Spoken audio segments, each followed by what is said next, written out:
Buenos y bendecidos días tengan todos mis hermanos y hermanas en Cristo, hijos todos de la Santísima y Dulce Bella Virgen María, en todas sus avocaciones. Hoy es sábado 21 de septiembre del 2024. Acuérdense que cuando llegan los bre, se fue el año corriendo. Y bueno, pidiéndole a Dios a ver si este año puedo pasarme el 31 con mi familia, con el favor y la bendición de Él. Sellémonos primero diciendo, en el nombre de Dios, de la Santísima Trinidad, del Padre, del Hijo y del Espíritu Santo, en el nombre poderoso de Cristo Jesús, apártense espíritus malignos para que no puedan ver ni oír nuestras actividades o nuestros planes, y para que no puedan engañarnos, ni perseguirnos, ni interferir en nuestros planes y proyectos, o causar confusión en nuestros esfuerzos por servirle a Papito Dios. El Señor nuestro Dios les ordena que se aparten y que nunca vuelvan. Oh Señor Santísimo y Todopoderoso, haznos invisibles a nuestros enemigos. Amén. Oren un poquito de baking soda, por favor. Señor Padre Santo, Padre misericordioso y eterno, te alabamos, te bendecimos, te adoramos, te damos gracias, Señor, por estar siempre aquí en nuestra vida, por mostrarnos el camino, por regalarnos esa bella palabra, esa increíble reflexión diaria que necesitamos, esa carga de energía, ese chorro de verdad, de luz y de amor. Permítenos seguir siendo hijos tuyos y regálanos todos los dones, los carismas, los talentos, la sabiduría, la asertividad, el discernimiento, la prudencia, la obediencia que el Espíritu Santo nos da a través de las manos de la Virgen María. Y a ti, Jesucito, hermano mayor, síguenos envolviendo en esa sangre preciosísima.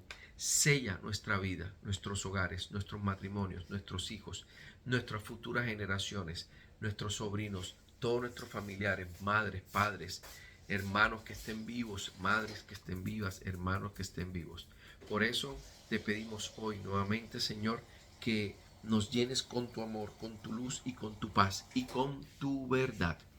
Gracias a ti, Santísima Virgen María, por envolvernos en esa burbuja de amor, de paz y de protección, para que día a día y noche a noche, junto a la Santísima Trinidad, así abrazadito, tú las selles con el lazo dorado de tu manto sagrado, y que la sangre de tu Hijo Jesús una vez más nos cubra desde la cabeza hasta la planta de los pies. Que San Miguel vaya a la derecha, San Gabriel a la izquierda, San Rafael el ángel de la guarda detrás de mí, y tú y Jesucito delante de mí. Amén.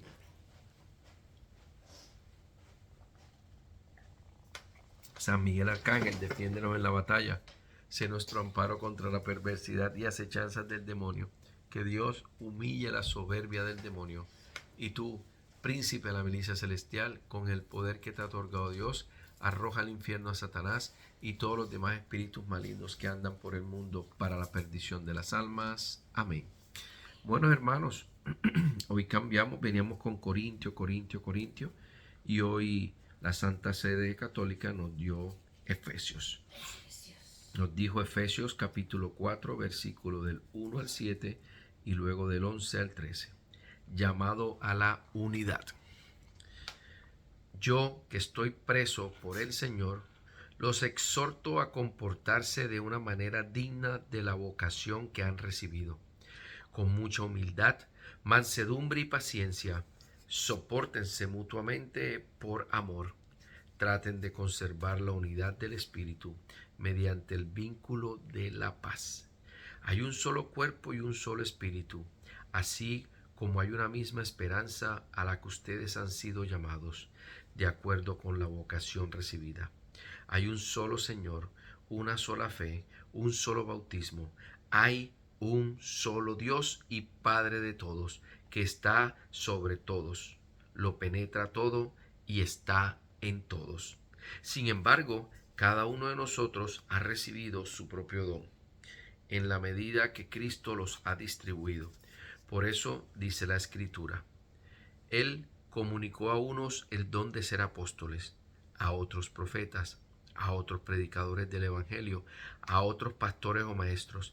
Así organizó a los santos para la obra del ministerio, en orden a la edificación del cuerpo de Cristo, hasta que todos lleguen a la unidad de la fe y del conocimiento del Hijo de Dios, al estado de hombre perfecto, y a la madurez que corresponde a la plenitud de Cristo. Palabra del Señor, te alabamos, Señor. Traten de conservar la unidad del Espíritu mediante el vínculo de la paz. Hay un solo cuerpo y un solo espíritu, así como hay una misma esperanza a la que ustedes han sido llamados de acuerdo con la vocación recibida. Hermanos,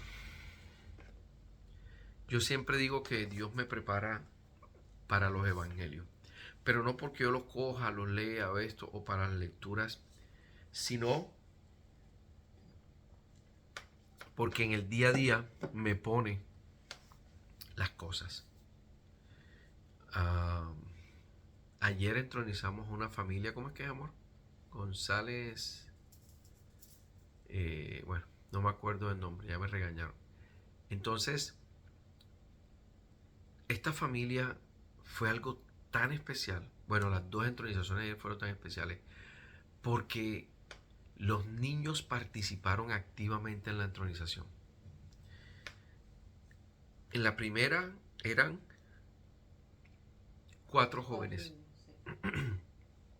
como 10, 15, 14, 10 y 7 más o menos. 8. No, la niña tenía como 15, por eso el otro día 14, era menor que ella. Pero el chiquitico tenía 7, el otro día 9. Entonces, estos niños estaban de un aplomo. Los papás no tuvieron necesidad de decirle, ¿sabes qué? Quédense o participen. Y una sonrisa tan linda durante toda la entronización. Uno de ellos nos regaló agua de piña, o jugo de piña. Quedó riquísimo, no estaba dulce, nada de eso. En la otra casa, una niña de una pureza y una inocencia, mejor dicho, espectacular. Y un recién nacido de 4 meses y medio, que cuando se paró, bueno, con la mamá cargado, frente a la reliquia de la Virgen de Guadalupe, no le quitaba los ojos. Fue una cosa, como dicen los gringos, amazing, increíble. Yo cuando salí de la segunda entronización le dije a mi esposa, amor, yo creo que muchas veces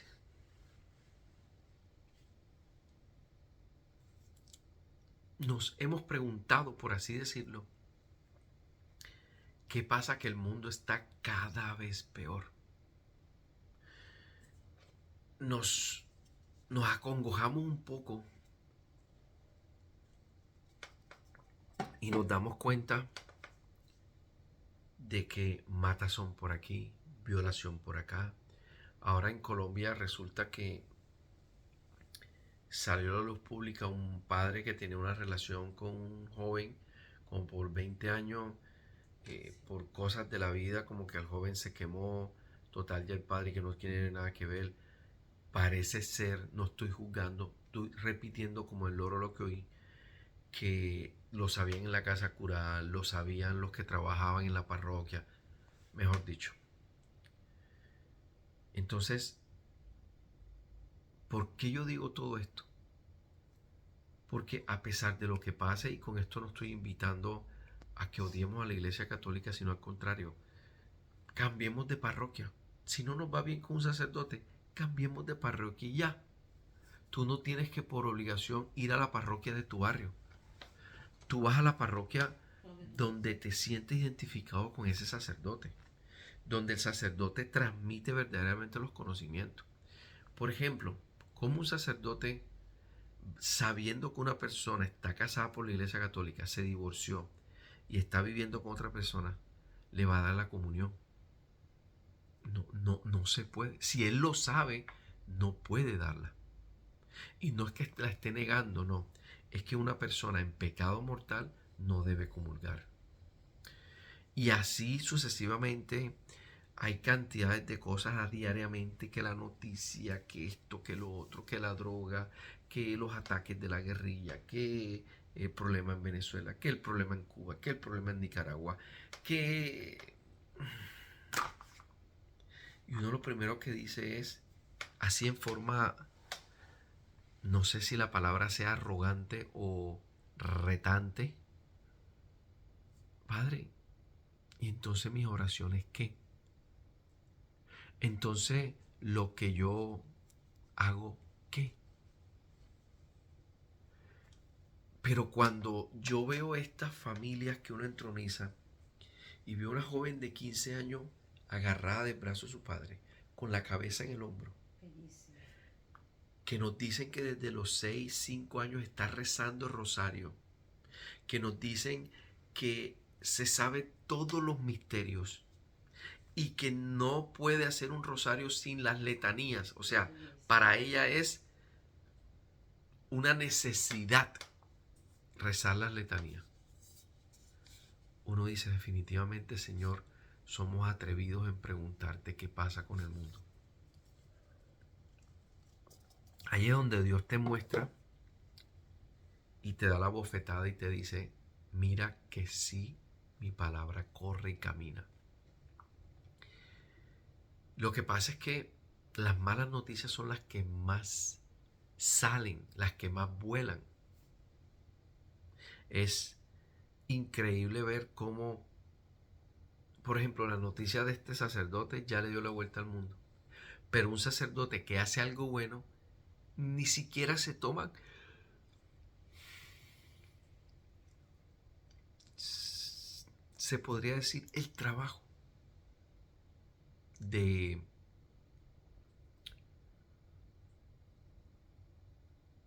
publicar esto. De decir, este sacerdote tiene una comunidad a la cual con las donaciones de las empresas le da almuerzo a más de 200 niños. Eso no lo dice. O que este sacerdote recoge a las niñas que están embarazadas y para que no aborten las pone en un hogar de paso y luego si ellas deciden quedarse con el niño se lo dejan, si no lo dan en adopción. Eso tampoco lo dice. Es lo que está pasando aquí.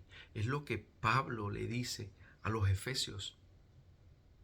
Y miren que en esta semana es la segunda lectura que hago en donde Pablo pone las diferentes formas como el Señor te usa. Miren que lo dice. Él comunicó a unos el don de ser apóstoles, a otros el don de ser profetas, a otros el don de ser predicadores del Evangelio, a otros el don de ser pastores o maestros. Y así organizó a los santos para la obra del ministerio en orden a la edificación del cuerpo de Cristo. O sea, su santa iglesia. Acuérdense que la iglesia, la santa iglesia de Dios, la católica, es su esposa. Acuérdense que él dice, traten a su esposa como yo trato a mi iglesia. A mí, no a mis en plural. A mi iglesia, la que nació hace casi 2033 años con la muerte de nuestro Señor Jesucristo. Dice, ya, hasta que todos lleguemos a la unidad de la fe y del conocimiento del Hijo de Dios, al estado de hombre perfecto y a la madurez que corresponde a la plenitud de Cristo. Miren hasta dónde tenemos que avanzar. Hermanos, acuérdense que no es que no haya barberos. Hay gente que no le gusta cortarse el cabello.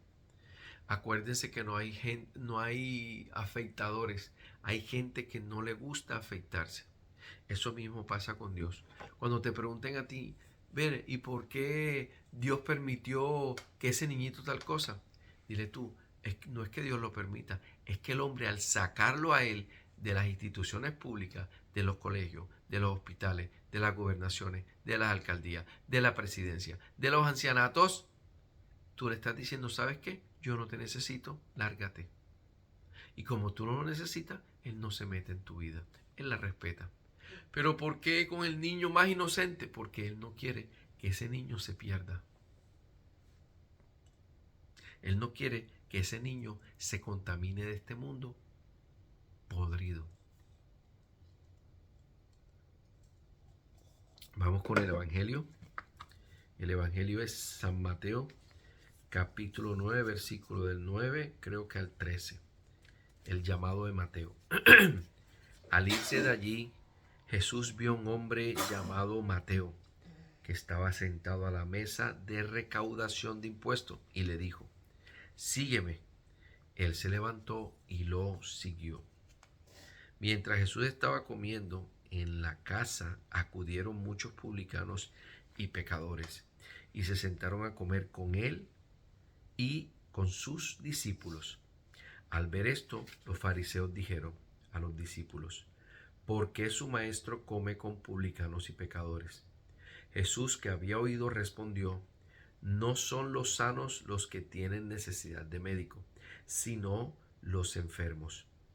Vayan y aprendan qué significa: yo quiero misericordia y no sacrificios, porque yo no he venido a llamar a los justos, sino a los pecadores.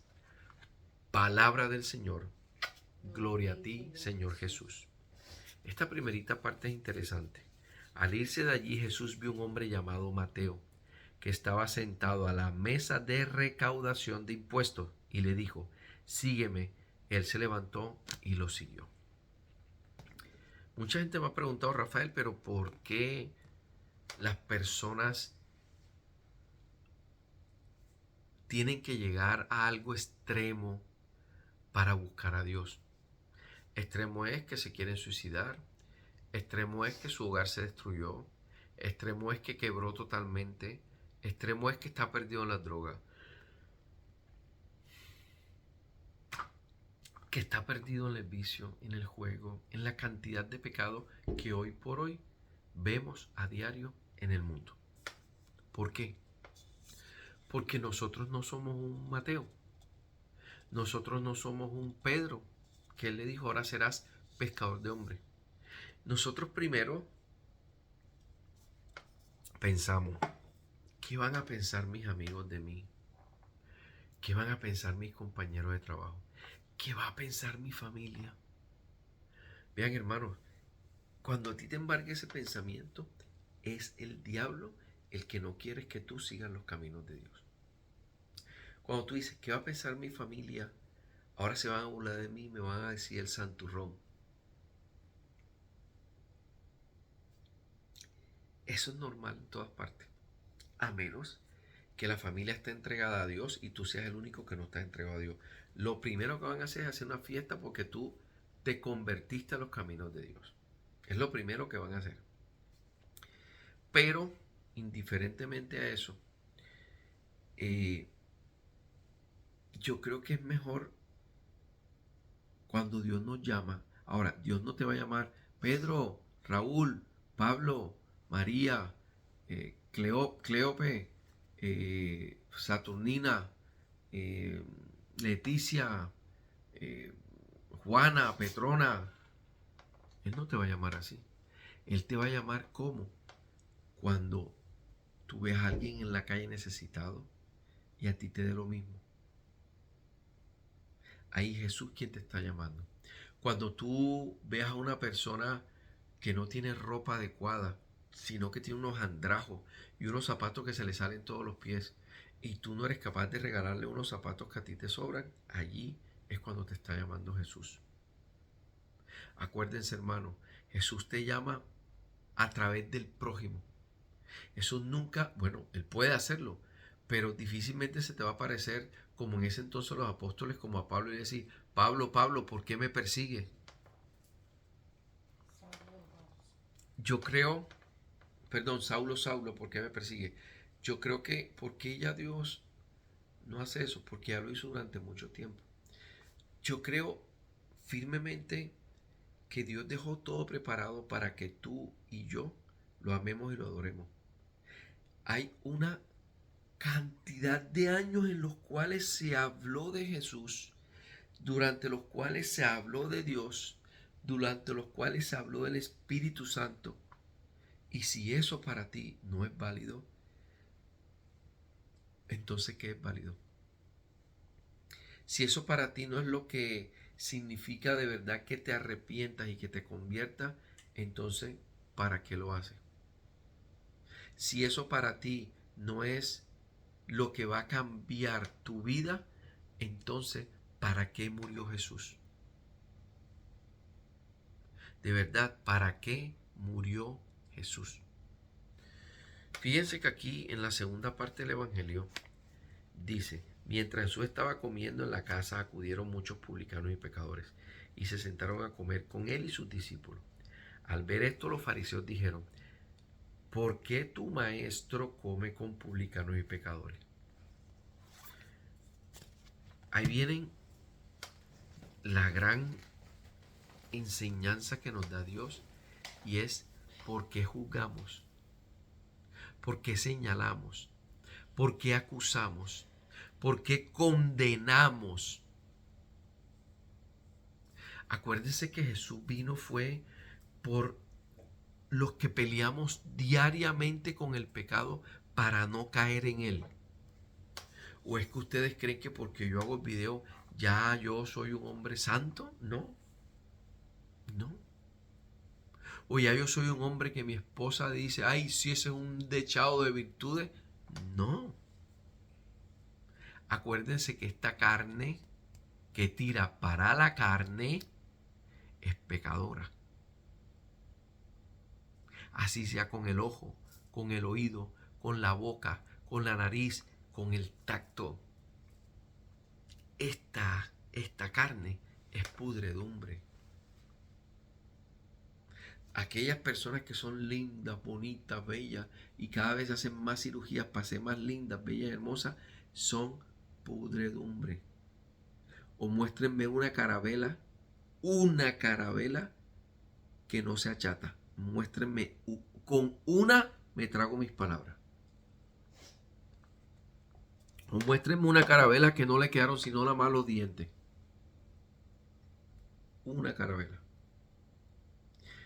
Ahora que estuvimos en México, que estuvimos en el castillo de Chapultepec, que es como un museo, veíamos unos cráneos con unos huecos de cada lado, porque los indios después que mataban a la gente en sacrificio les cortaban la cabeza, los atravesaban con un palo y los colgaban de a 5. Ese era el ofrecimiento a los dioses de ese entonces. Y yo digo, esos cráneos tienen más de 500 años y todavía están ahí, duros. Porque si a menos que te quemen, a menos que te aplasten, te destruyan, lo único que queda como testimonio que existió una persona, que existió un ser humano, son los huesos. El resto, bueno, los huesos y los dientes. Los dientes no son huesos, pero están hechos de ¿cómo es que se llama esto? Bueno, las cosas esas que son duras. Entonces, hermanos, si nada más quedan los huesos, ¿por qué tanta vanidad?